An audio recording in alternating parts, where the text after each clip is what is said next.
Morning student. कल मैंने आपको स्वच्छ भारत अभियान के बारे में पढ़ाया था, जिसमें मैंने आपको बताया था कि किस तरह से कि खुले में शौच करने से कितनी बीमारियां फैलती हैं और हमारे देश के कई बच्चे इस बीमारियों का शिकार बनते हैं।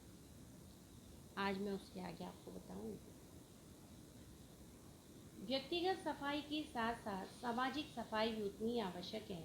सामाजिक सफाई से आशय अपने घर का कूड़ा कचरा दूसरे के घर के सामने या रास्ते में नहीं डालने से है। हम खुले में पेशाब न करें और जगह जगह न थूकें। देश के समस्त विद्यालयों में भी शौचालयों की व्यवस्था करना जरूरी है, क्योंकि इससे बच्चों को बेहतर शिक्षा और बेहतर वातावरण मिल सकता है। इससे बीच में ही पढ़ाई छोड़ देने वाली छात्राओं की संख्या कम हो सकेगी। गांव में क्या होता है कि जैसे जगह जगह शौचालय नहीं होते हैं, लड़कियों को वॉशरूम जाने में दिक्कत है, तो वो लोग क्या करते हैं, घर वाले उनकी पढ़ाई छुड़वा देते हैं, जिससे उनका भविष्य जो है अंधकार में भी हो सकता है। स्वच्छ भारत अभियान की राह में कई रुकावटें हैं, जिसके कारण बीमारियों को भी पांव पसारने में मदद मिलती है। ये है गंदा पानी पीना, मानव अपशिष्ट का सही तरीके से निपटान नहीं करना, व्यक्तिगत सफाई और खाने पीने की चीज़ों की स्वच्छता पर ठीक से ध्यान नहीं देना, ठोस और तरल कचरे का ठीक से निपटारा नहीं करना, सफाई के अभाव में शिशु मृत्यु दर और कुपोषण पीड़ित बच्चों की संख्या बहुत अधिक है। यदि साफ सफाई का पूरा ध्यान रखा जाए तो हम न केवल अपने आसपास के वातावरण को बेहतर बना सकते हैं, बल्कि बीमारियों से भी बच सकते हैं। राष्ट्रीय स्वच्छता अभियान के तहत वर्ष 2019 तक देश के हर घर में शौचालय बनाने का लक्ष्य निर्धारित है। वर्ष 2016 के बजट में स्वच्छ भारत अभियान के लिए 11,300 करोड़ रुपये का आवंटन किया गया है। इसमें गाँव के लिए 9,000 करोड़ और शहरी क्षेत्रों के लिए 2,300 करोड़ रुपये का आवंटन हुआ है। खुले में शौच मुक्त होने वाले गाँव को इनाम देने के लिए केंद्र प्रायोजित योजना के तहत प्राथमिक आधार पर आवंटन का प्रावधान भी है। 2019 महात्मा गांधी की 150वीं जन्म जयंती का वर्ष है। हमारा राष्ट्रीय संकल्प है कि हम 2019 तक पूरे देश को स्वच्छ और सुंदर बना सकें। गांधी जी का सपना तभी साकार होगा। कृतज्ञ राष्ट्र की यही बापू को सच्ची श्रद्धांजलि होगी, जब हम अपने देश को क्या बना लेंगे, पूरा स्वच्छ। और ये हमारी तरफ से बापू के लिए क्या है, श्रद्धांजलि।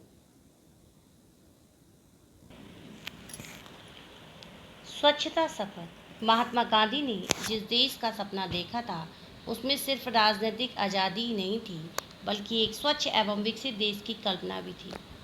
महात्मा गांधी ने गुलामी की जंजीरों को तोड़कर माँ भारती को आज़ाद कराया। अब हमारा कर्तव्य है कि गंदगी को दूर करके भारत माता की सेवा करें। मैं शपथ लेता हूँ कि मैं स्वयं स्वच्छता के प्रति सजग रहूँगा और उसके लिए समय दूंगा।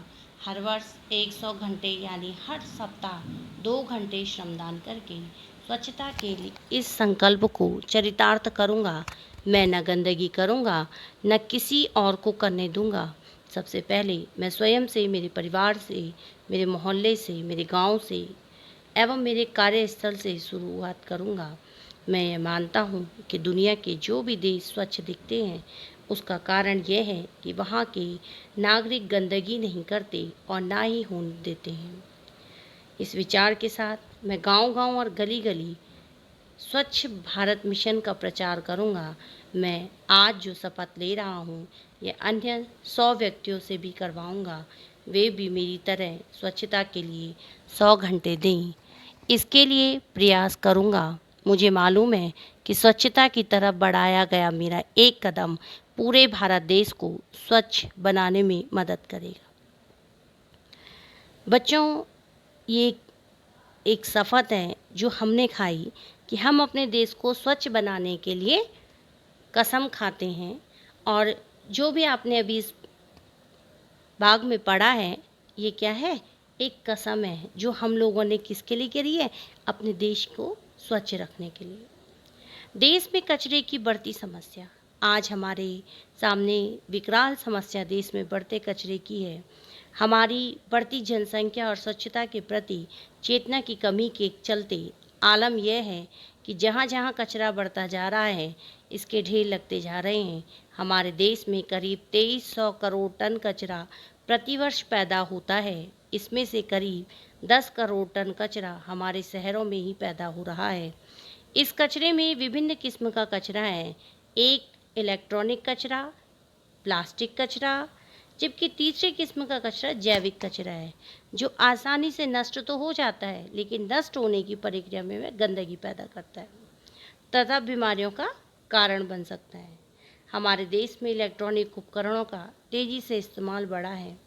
ज़्यादातर उपकरण 2-4 साल बाद जब खराब हो जाते हैं, कबाड़ का कारोबार करने वाले इन्हें खरीद लेते हैं। इन्हें तोड़कर उपयोगी हिस्से को निकाल लेते हैं, लेकिन बाकी हिस्सों को वे जंगल या खाली पड़ी जगहों पर फेंक देते हैं। इन उपकरण में कई पारा या रेडिएशन फैलाने वाली घातक धातुएं भी होती हैं। इलेक्ट्रॉनिक कचरे के निपटान की ठोस नीति नहीं होने के कारण यह कचरा एक स्थान पर पड़ा रहता है तथा धीरे धीरे कचरे के ढेर में बदल जाता है। यह स्वतः नष्ट नहीं होता है, अपितु जो घातक धातुएं होती हैं वे जमीन और वातावरण को प्रदूषित करती हैं। इलेक्ट्रॉनिक कचरे की तरह ही प्लास्टिक भी ऐसा कचरा है जिसके समुचित निपटान के प्रबंध नहीं है। लोग प्लास्टिक के सामानों, थैलियों को इस्तेमालों अन्य देशों की तुलना में हमारे देश में प्लास्टिक के सामानों का इस्तेमाल ज़्यादा है। वजह यह है कि रास्ते सस्ते होते हैं, इसलिए जब ये बेकार हो जाते हैं तो लोग इन्हें फेंक देते हैं, ये जला देते हैं। इनसे कई नुकसान हैं। जलाने से कार्बन डाइऑक्साइड और कार्बन मोनोऑक्साइड जैसी घातक गैस उत्पन्न होती है, वातावरण को दूषित करती हैं। यदि प्लास्टिक के टूटे फूटे सामानों एवं थैलियों को एकत्र कर पुनर्चक्रण यानी कि दोबारा जिसको आप रिन्यू कहते हैं के लिए वापस फैक्ट्री तक पहुंचा दिया जाता है तो इनसे कोई नुकसान नहीं है। लेकिन हमारे देश में ऐसा करने के लिए समुचित साधन या ऐसी व्यवस्था बहुत कम है। जैविक कचरे में वे वस्तुएं आती हैं जो आसानी से नष्ट हो जाती हैं, जैसे खाने पीने की बची वस्तुएं, सड़े गले फल, छिलके, सब्जियों के अवशेष आदि। ऐसे पदार्थ कुछ समय के बाद स्वतः नष्ट हो जाते हैं, लेकिन इनके निपटान की भी व्यवस्था होनी चाहिए। यदि ऐसे कूड़े को हम खुली जगहों पर फेंक दें तो कुछ ही दिनों में वह सड़ने लगता है, मच्छर और मक्खियाँ भिनभिनाने लगती हैं। इससे वातावरण प्रदूषित होने लगता है।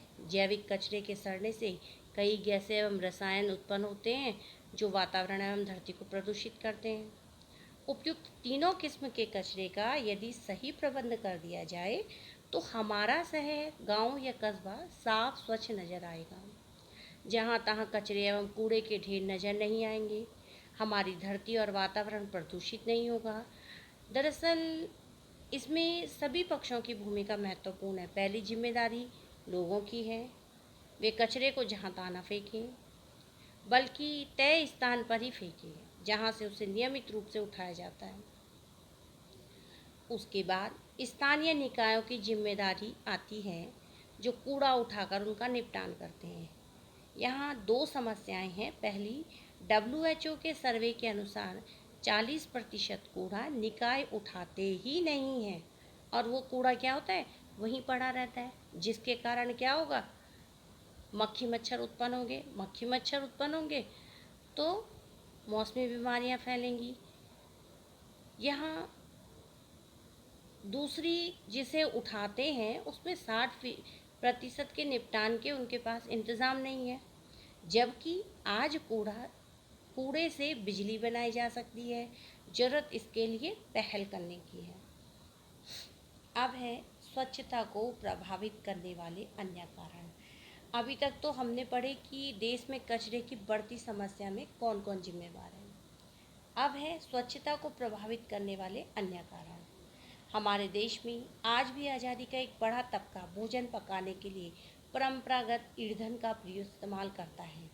इसमें लकड़ी, गोबर के उपले, कैरोसिन का इस्तेमाल शामिल है। इस प्रक्रिया में उत्पन्न होने वाली गैस मानव स्वास्थ्य एवं वातावरण दोनों को प्रदूषित करती है।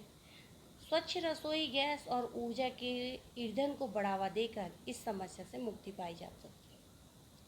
अब लोग खाना पकाने के लिए जो ईंधन का प्रयोग, मतलब जैसे जिसके घर में गांव में लकड़ियाँ, गैस नहीं होते थे तो लकड़ियों का प्रयोग, गोबर के उपले का प्रयोग और मिट्टी का तेल, इस चीज़ का इस्तेमाल करते हैं।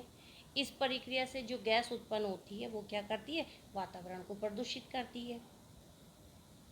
इसलिए सरकार को चाहिए कि स्वच्छ रसोई गैस और ऊर्जा के ईंधन को बढ़ावा देकर इस समस्या से अपने देश को मुक्ति दिलाए। केंद्रीय प्रदूषण नियंत्रण बोर्ड CPCB की रिपोर्ट के अनुसार पतित तपावनी गंगा नदी जैसे ही ऋषिकेश से आगे निकलती है, उसमें प्रदूषण का स्तर इतना बढ़ जाता है कि हरिद्वार में उसका पानी पीने लायक नहीं रह जाता। स्थिति तब और जटिल हो जाती है जब गंगा कानपुर पार करती है।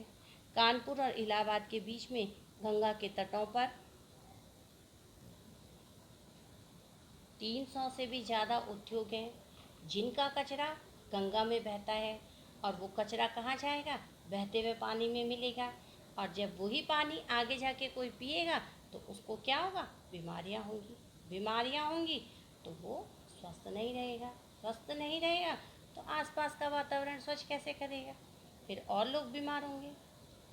हरिद्वार से लेकर इलाहाबाद के बीच में 100 शहर हैं जिनका सीवेज गंगा में डाल दिया जाता है। इलाहाबाद में गंगा, यमुना और सरस्वती का संगम है, लेकिन उसके पानी में इतने कीटाणु और रसायन घुल जाते हैं कि वैज्ञानिकों ने उस पानी को नहाने के भी अयोग्य करार दिया है। पीना तो दूर, वैज्ञानिकों का कहना है कि उस पानी को से यदि हम नहाते हैं तो हमारे शरीर में कीटाणुओं का प्रवेश होता है। यही हाल देश की अन्य नदियों का है, क्योंकि लोगों ने क्या करा, अपने यहाँ के सीवेज का पानी उसमें छोड़ दिया।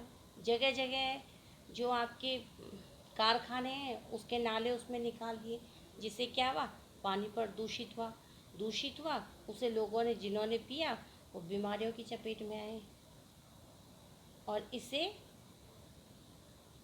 हमारा जो देश था वो क्या हो गया, अस्वस्थ हो गया। देश अस्वस्थ, लोग अस्वस्थ, देश अस्वस्थ, तो आगे भविष्य क्या होगा।